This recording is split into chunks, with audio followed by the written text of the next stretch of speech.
All right, so as promised, we're going to run a few more examples here using factoring to solve a quadratic equation. The general strategy, right, that we outlined in the last video, we're going to follow that. So the move here, in this case, starting with 4x squared minus 13x equals negative 3. We'd like everything on the same side. So all I'm going to do is add 3 to both sides. So I'll just shift that 3 over. So I'd like to get everything on one side and then it's equal to 0. So this is going to be a 4x squared minus 13x plus 3 equals 0. That's kind of our, right, the sort of quadratic form. We're going to kind of keep coming back to that as part of our solutions. So that's right, kind of ax squared plus bx plus c is 0. So to factor this, let's kind of identify a is 4, b here is minus 13, and our c value is 3. So in this case, the a value is not 1. So the factoring here is going to involve actually doing the full, kind of the full process where we need to sort of split the middle term apart and then do a factor by grouping. That's fine. I mean, it's not really any sort of, it's not too much more work. 8 times c, 4 times 3 is 12. So we're going to look for factors of 12. We need them to add to our b value, which is negative 13.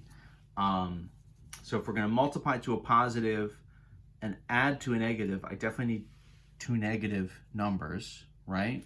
You know, what could we do? Negative 4 times negative 3. That's going to add to negative 7, so that's not big enough. You know, to hit 13, what could we do next? Negative 2, negative 6. You know, heading in the right direction. Would add to negative 8, but that's not big enough. It's got to be then 1 and 12. And probably, as always, you're yelling at your screen to say do 1 and 12. So negative 1 and negative 12, that's going to be our pair. And so what we're going to do is rewrite that middle term using that pair. So this is going to become, right, 4x squared. So minus 13x, let's do minus 12x, minus 1x, just call that minus x, right? Plus 3 equals 0. So I'm just rewriting that middle term. And then I'll do factoring by grouping. So I'm looking first to last to, trying to take a GCF out, right? So what can I take out of 4x squared and 12x? 4 would come out and one of these x's would come out. What's that going to leave me with? Single x, and then this would be what? Minus 3. So I want the second one to have an x minus 3, right? I mean, that's kind of my goal. I want these to match. How would I make that happen? And so the answer is, in this case, to make that happen, this is a minus x and a plus 3. So the piece that's sort of missing, and what we can do is sort of factor out a negative 1, right? If I just take the negative out of there, that would leave me with a positive x, and then it would flip this from plus to minus, right? So that's going to be our factoring move. That's gonna get these two to be in sync, which means we can rewrite this as 4x minus 1, right, leading to times x minus 3, and the whole thing is equal to 0. So factored, right, takes an extra minute to do the factoring if the a value is not 1, but again, it's fine. I mean, it's certainly work that we can do. It's work we've done before, and we can do it again. One thing that's interesting here, so now individually, this is 4x minus 1 is 0. This little equation, right, we get used to, you know, like something over on the x minus 3. You kind of take it for granted how easy these are to solve. If this is x minus 3, then the sort of answer is x is positive 3, right? You're kind of just mentally maybe even flipping the sign there. This is a little bit more. So this is not just going to be from minus 1 to plus 1, because we also have the 4. So if you add the 1 over, this becomes 4x is 1, and then you need to do a division by 4. So your other solution here is x equals 1/4. So if you don't have just an x plus or an x minus type factoring, if you have in this case, right, like a 4x, you know, plus or minus, or obviously a 2x or 3x or 10x or whatever,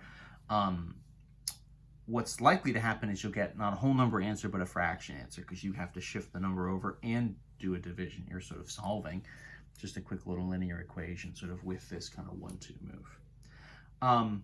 But once we've got it, right, once it's factored, then we're good to go. That's just going to be our final answer. So that's where we'll stop, right? We got 2 answers, which was kind of as expected. There's no restrictions here, right, because it's not irrational. There's no denominators to have us like worry about, so everything is looking pretty good. Let's do another example. Let's do sort of one more with this strategy. So maybe something that looks just a little different. 3x squared equals 9x, for instance. We're going to do the exact same approach, right? We're going to shift everything over to one side. In this case, we'll go left again. So let's do minus 9x minus 9x. So this becomes, right, kind of a 3x squared minus 9x is 0.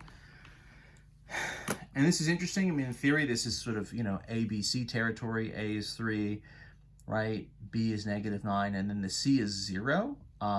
So that the C term is actually missing here. What we can do to factor is we can just factor out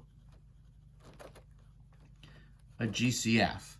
You get so used to doing the full ABC style factoring.